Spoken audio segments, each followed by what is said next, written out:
The Arrogant Girl and the Beggar's Warning.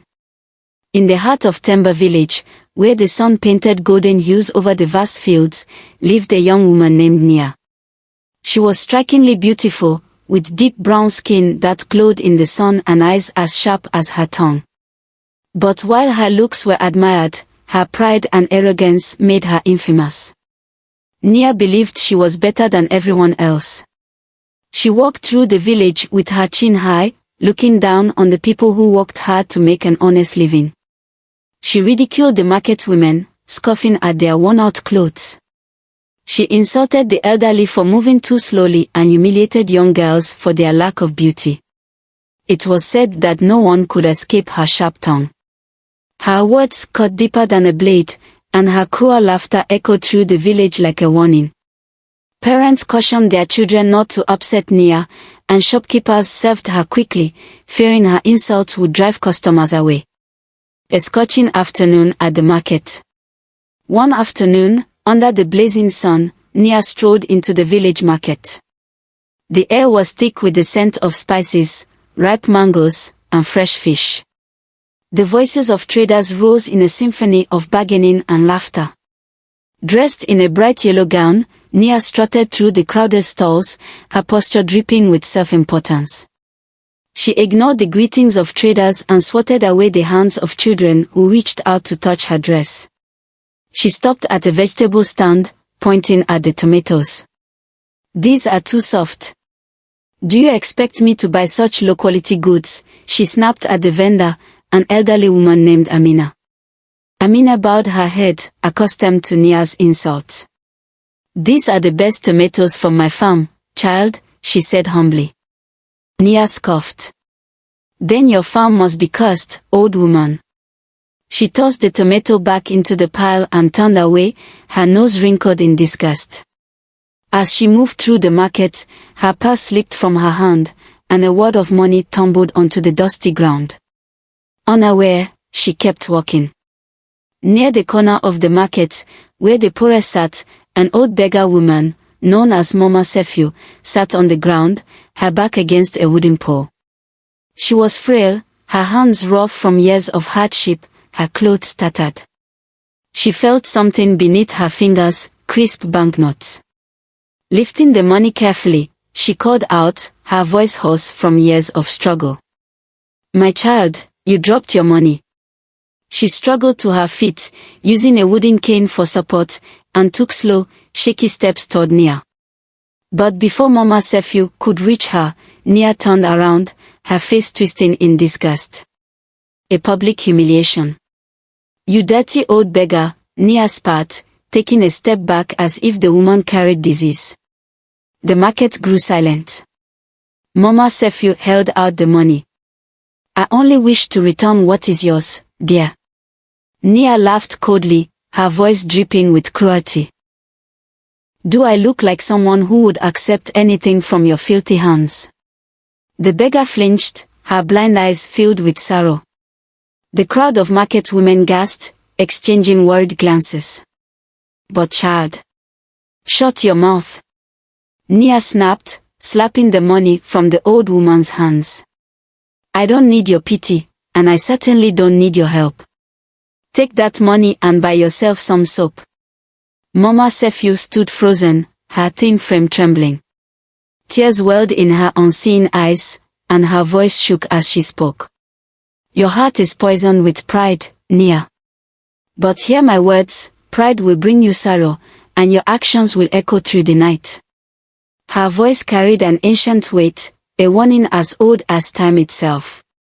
The marketplace remained silent, the villagers shifting uncomfortably. Nia laughed in disbelief. "Echo through the night. What nonsense." She snatched her money from the ground and turned away, her steps full of arrogance. The crowd murmured in disapproval, but no one dared to confront her. Mama Sefiu lowered her head, wiping her tears with the back of her frail hand. The insult had cut deeper than any hunger she had ever known. The mournful cry. That night, as the moon hung high over the village, Nia prepared for bed.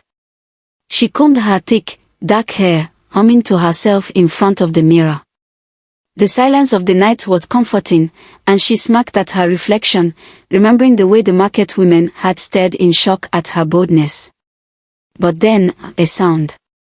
A low, sorrowful cry. It was not a human voice but something haunting, something that sent a strange chill down her spine. She walked to her window and froze. A large bird, dark as the night itself, sat perched on a branch outside her room. Its yellow eyes burned into her, and from its beak came a sound that made her chest tighten, a deep, mournful wail. Nia frowned. "Shoo," she hissed, waving her hand at it. But the bird did not move. Instead, it let out another eerie cry, a sound filled with sorrow and grief. Irritated, Nia picked up a stone from her bedside and hurled it at the creature. The stone missed, but the bird did not flinch. It simply tilted its head and continued crying. Annoyed but unbothered, Nia slammed her window shut and climbed into bed. The bird's wail echoed through the night. No matter how much she covered her ears, no matter how many pillows she pressed over her head, the sound would not go away. The cry wrapped around her dreams, clinging to her thoughts like a shadow. And though she refused to admit it, deep in her chest, a tiny seed of fear had begun to grow. The crying bird and the beginning of misfortune. The night stretched long and restless as Nia tossed and turned in bed. The bird's sorrowful cries seeped through the walls, creeping into her thoughts like a whisper she couldn't shake. By the time the first light of dawn kissed the horizon, her eyes were bloodshot from lack of sleep. But she refused to let a mere bird unsettle her. Brushing off her unease, she got out of bed, muttering under her breath, "Just a stupid bird. It means nothing." She refused to acknowledge the warning Mama Sefiu had given her, refusing to believe the beggar's words could hold any power over her life. The bird's cry grows louder. That evening, as the sun dipped beneath the trees, the bird returned. Its black feathers shimmered under the moonlight, its piercing yellow eyes locked onto Nia's window. And then, it began to cry again. This time, the sound was louder, more sorrowful, as if it carried the weight of 1,000 weeping souls. Nia, exhausted and irritable, stormed toward the window and flung it open. "Go away," she yelled. But the bird did not move. It simply tilted its head, its beady eyes unblinking. Fury bubbled inside her. She grabbed a broomstick, stepped onto her balcony, and swung at the bird. The branch trembled under her force, but the bird did not flinch. Instead, it let out a long, mournful wail, one that sent a chill racing down Nia's spine. She stepped back into her room, slamming the door shut. Something about this was unsettling. But she refused to admit it. She would not be scared by a bird. Misfortunes begin. By the third night, Nia's patience was wearing thin. The bird had not left, and its cries were beginning to affect her mood. Her temper, already short, became even worse. And then, the first of many misfortunes struck. 1. She loses her best friend.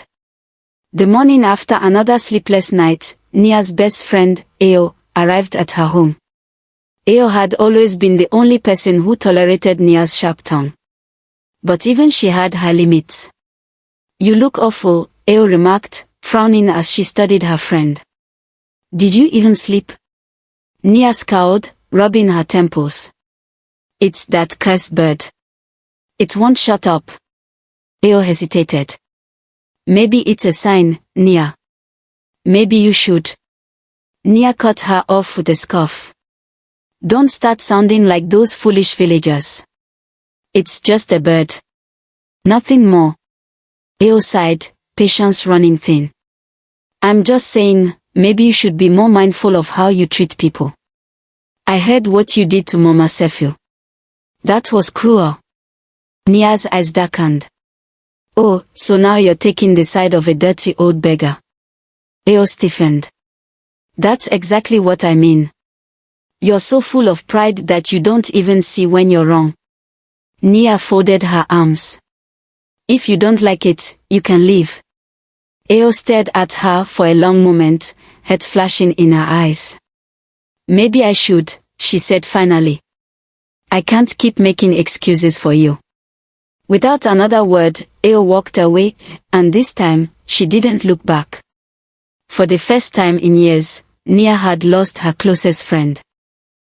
But instead of reflecting, she simply clenched her fist and told herself, I don't need her. 2. Her family turns against her. The next day, her father called her to the family home. He had heard about the incident at the market. Nia, he said sternly, I raised you better than this. I won't have my daughter treating the elderly with disrespect. Nia rolled her eyes, crossing her arms. You're seriously upset over some old beggar. Her father's face hardened. You have brought shame to our family. You may think you are untouchable, but arrogance always has a price. Her mother, sitting beside him, shook her head. If you don't change your ways, you will have no one left, Nia. Nia scoffed. I don't need anyone. Least of all people who try to lecture me. Her father's expression darkened. Then leave, Nia. If you refuse to listen, this house is no longer yours.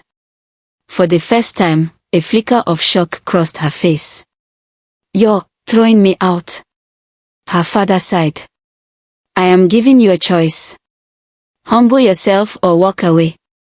Nia's pride burned like fire in her chest. With a sneer, she turned on her heels and walked out. She refused to bow. Refused to say sorry. Even if it meant losing her family. 3. Public humiliation at the market. By the end of the week, Nia's bad luck only worsened. She had been working on a business deal with a wealthy trader, a chance to expand her influence and grow her wealth. The meeting was set at the market square, where traders gathered to discuss investments. Dressed in her finest clothes, she walked in with confidence, ready to seal the deal.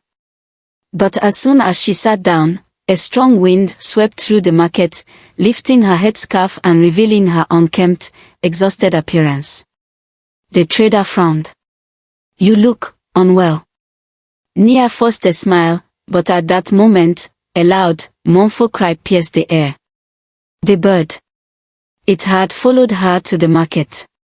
The villagers stunned, watching her closely. The whispers began.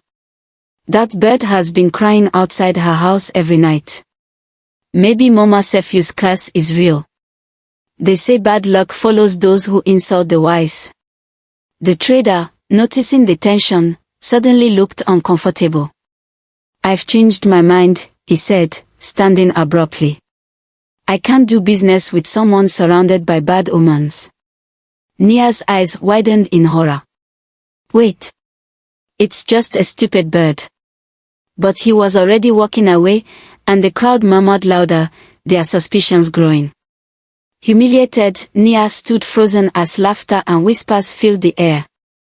She had lost her chance at wealth. She had lost her best friend. She had lost her family. And yet, her pride refused to break. A desperate attempt to stop the bird.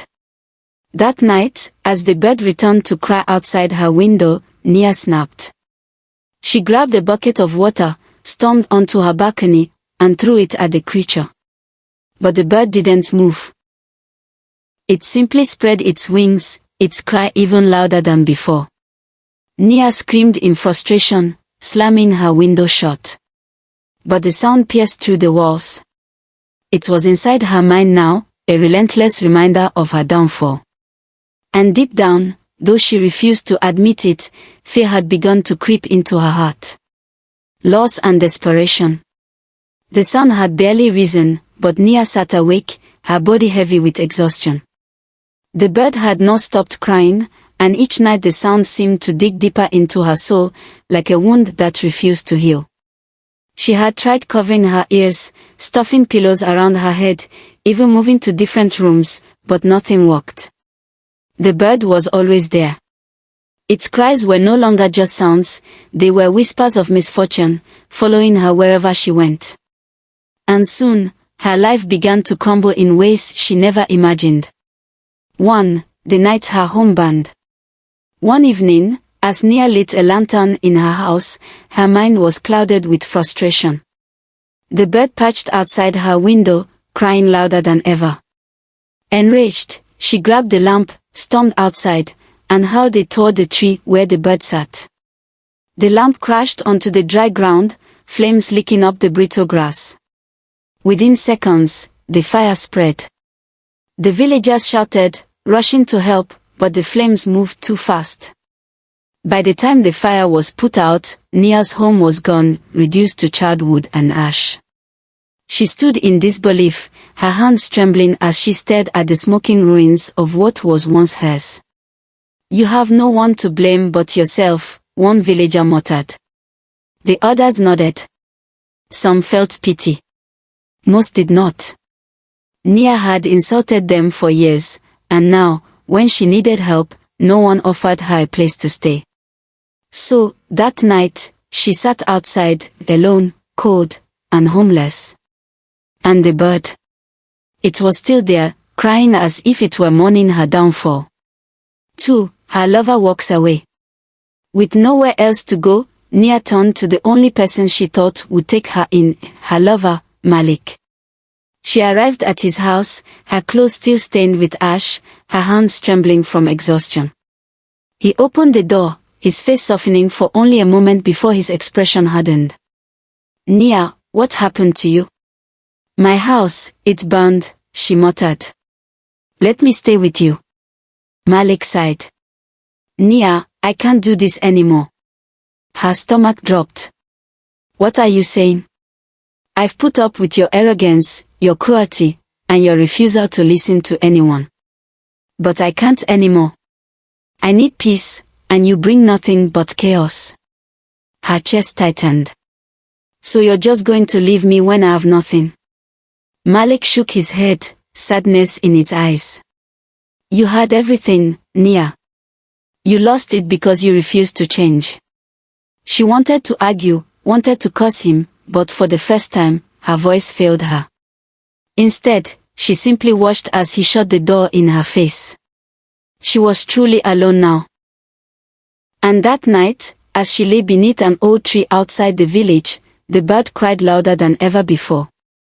3. The final blow, losing her job. The next morning, desperate to regain some control, Nia went to the market, hoping to work at one of the stalls. The vendors ignored her. No one wanted to hire her. But then, she heard that a local merchant was looking for a new shop assistant. It was beneath her. Nia had always believed she was above such work, but she had no other choice. Swallowing her pride, she approached the stall. "Sir, I heard you need help. I would like to work for you," she said, forcing a polite smile. The merchant raised a brow. "Nia, you, working for someone? I never thought I'd see the day." The people around him chuckled.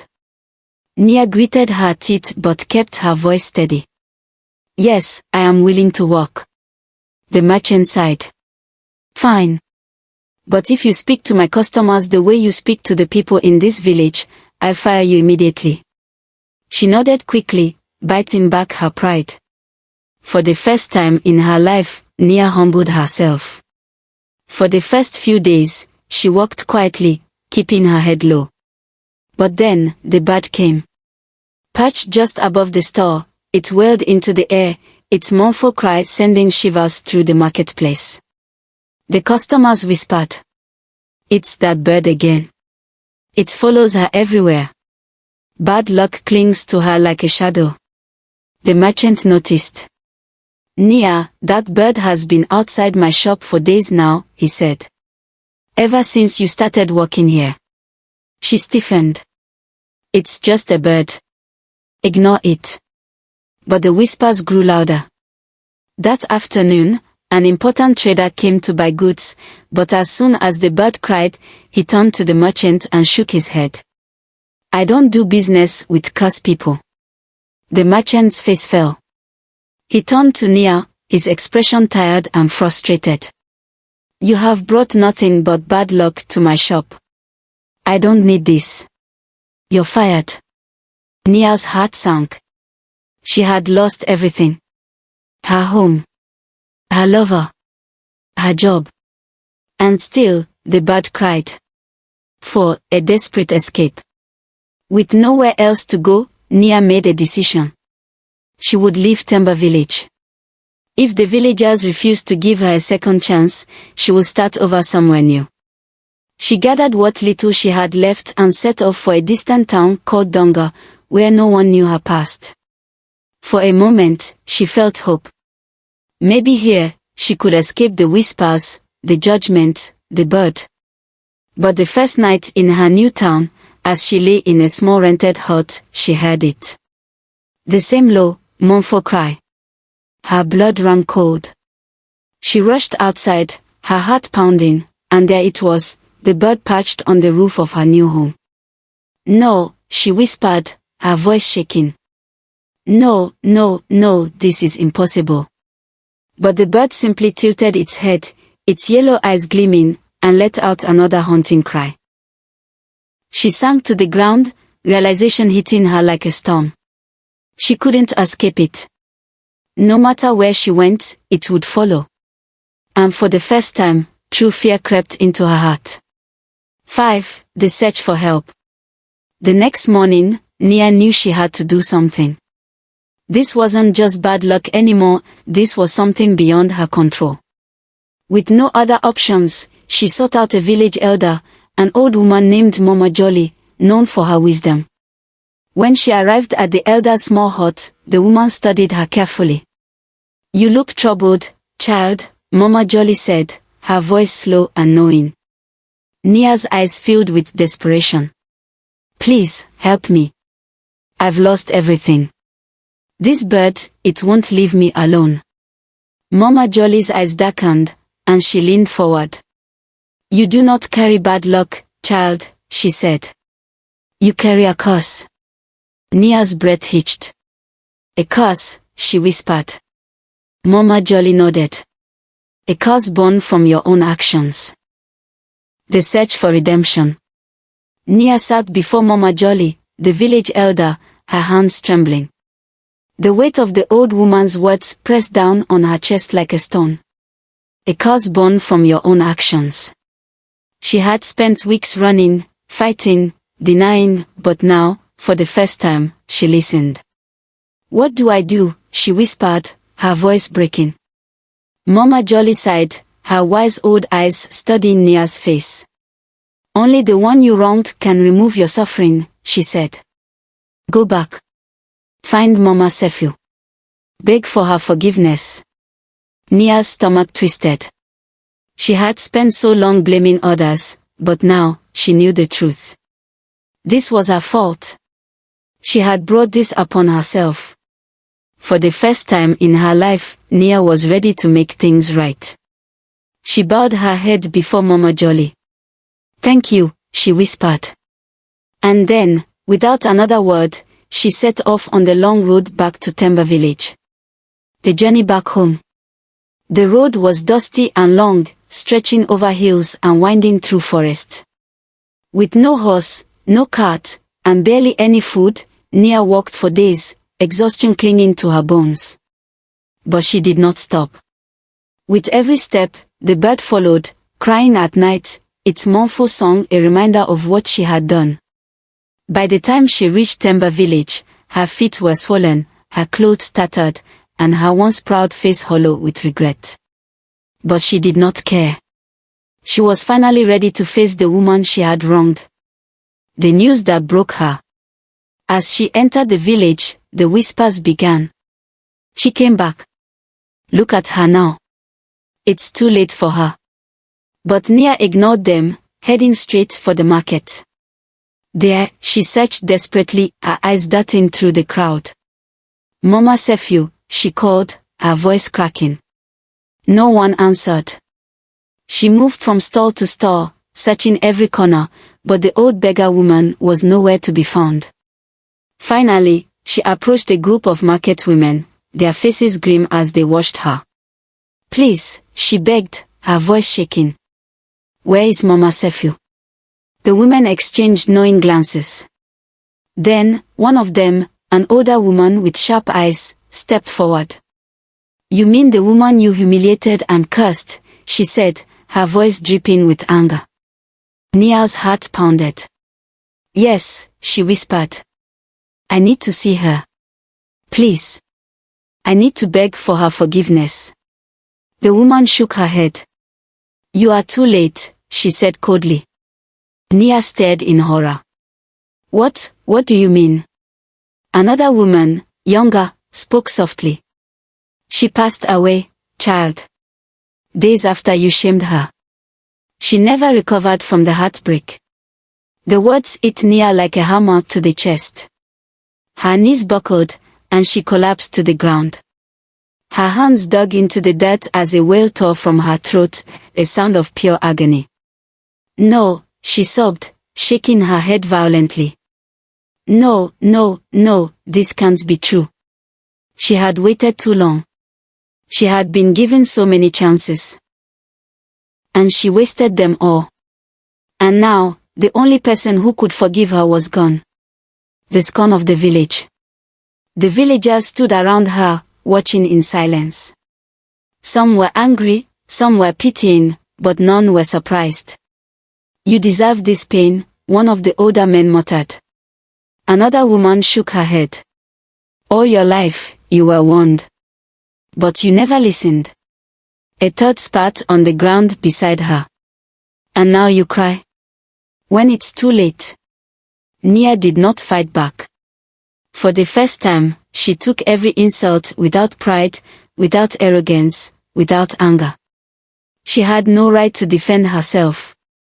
She had destroyed Mama Sefu's dignity, and now, her own dignity was gone. She sat in the dirt, weeping until the sun began to set, her soul aching in ways she had never known. And then, a voice spoke. Not cruel. Not angry. But gentle.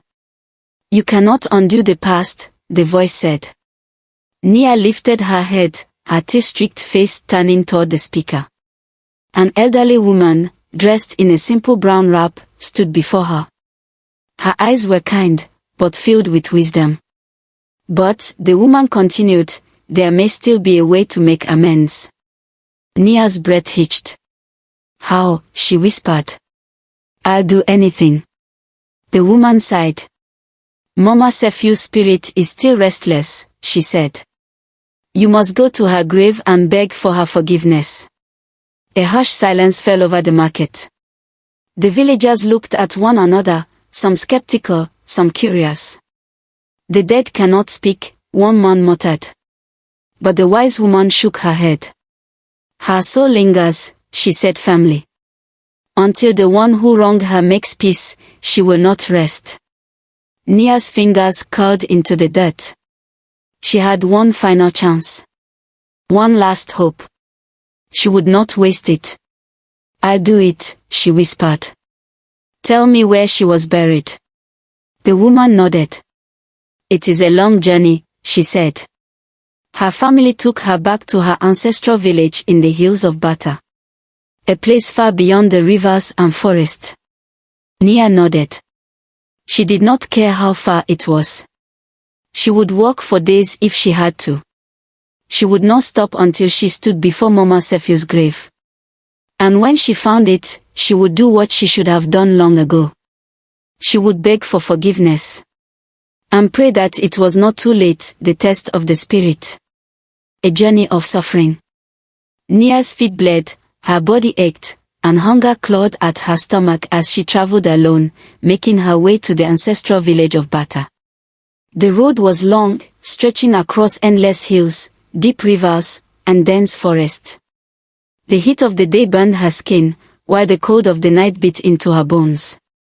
She had no money, no food, no shelter, only the will to keep going.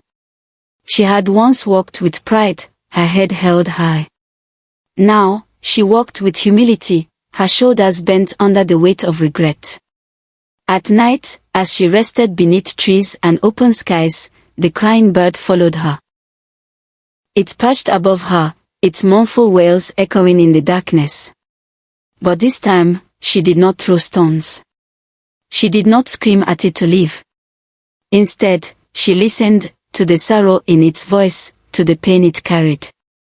And for the first time, she understood. The cry was not just for her. It was for Mama Sephew. A soul lost too soon, a heart broken by cruelty, a spirit waiting for justice. Arrival at Bati village. After 5 days of walking, Nia finally saw the village of Bata on the horizon. It was smaller than Temba, with mud brick houses, narrow pathways, and fields of maize and cassava stretching beyond the hills.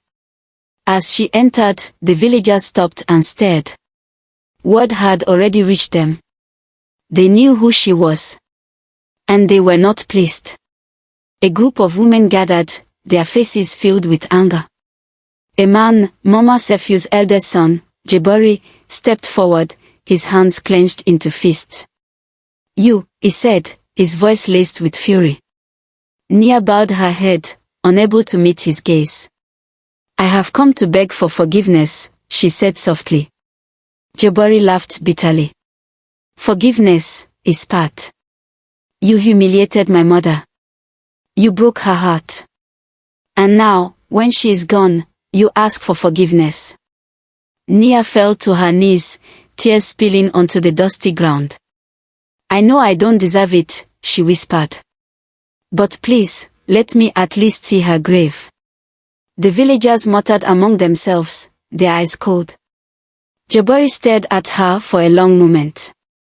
Then, he turned to an elderly woman, his aunt. "What should we do with her?" he asked. The old woman, her wrinkled face unreadable, studied Nia in silence. Then, she spoke. "Let her suffer," she said. The villagers nodded in agreement. A punishment of isolation. Nia was dragged to an old, abandoned hut on the edge of the village. It was dark, the air stale with the scent of decay. "This is where my mother was kept before she was buried," Jebori said. "You humiliated her in life. Now, you will sit where she once laid, alone with your shame."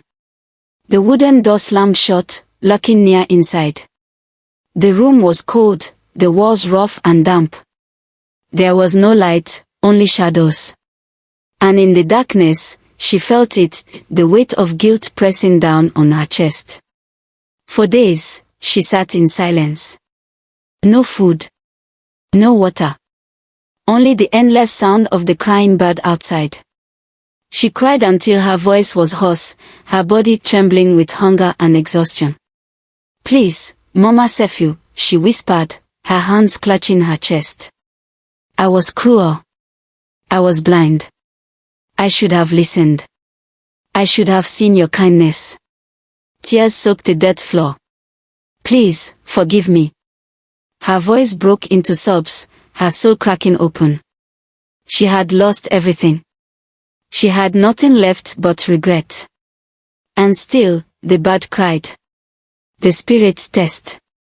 On the 4th night, as the village lay silent, something changed. A shadow moved in the room. Nia froze, her breath catching in her throat. A faint light flickered, illuminating the figure of an old woman, Mama Sephew. Her eyes glowed softly, her expression gentle yet firm. Behind her, the crying bird perched on a wooden beam. Nia stared in disbelief. "Mama Sephew," she whispered, her voice shaking. The spirit nodded. "You have suffered," Mama Sephew said, her voice calm and steady. "But have you truly changed?"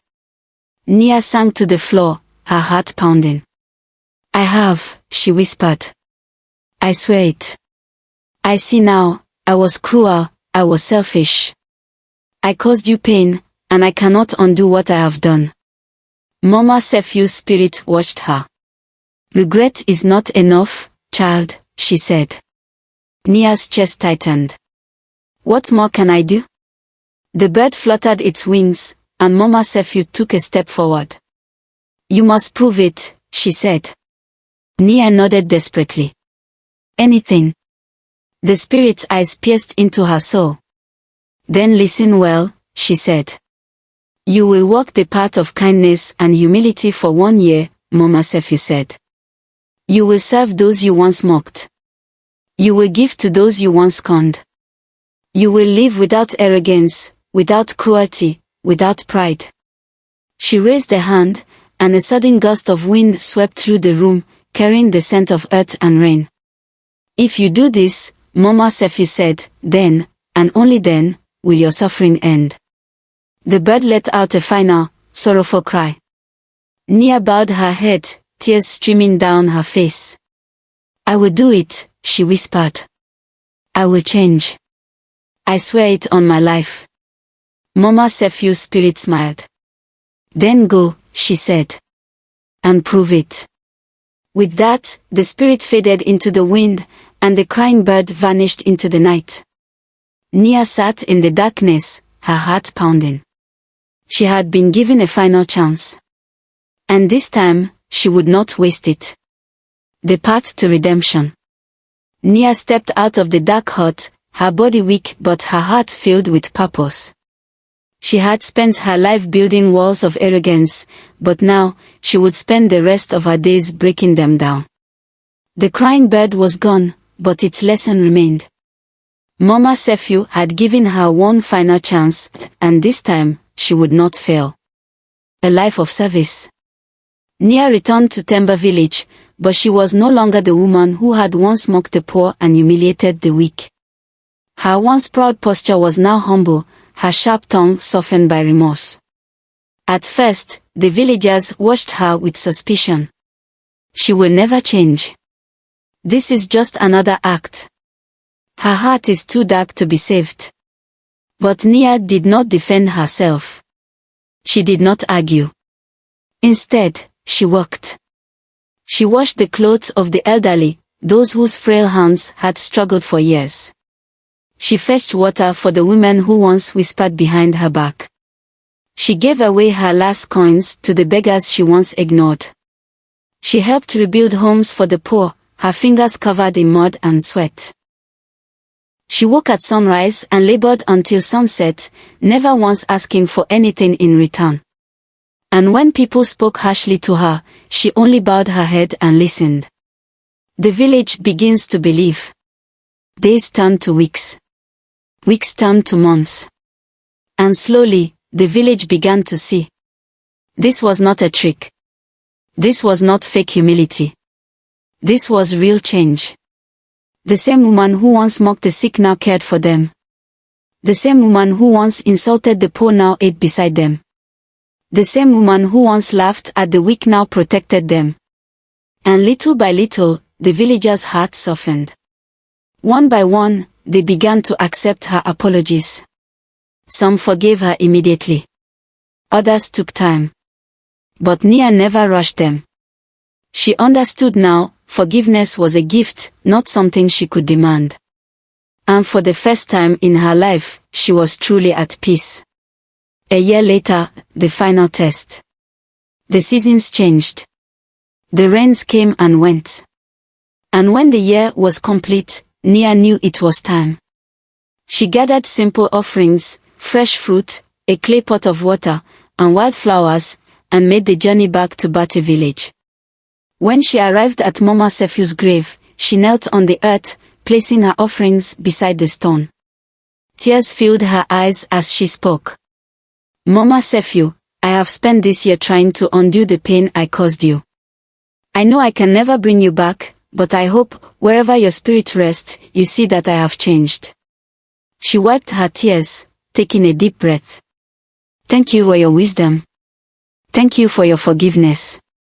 And thank you for giving me the chance to become someone better.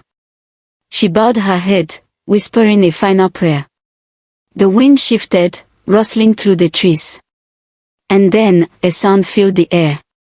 But this time, it was not the sorrowful cry of the bird. It was soft. Gentle. A song of peace and closure.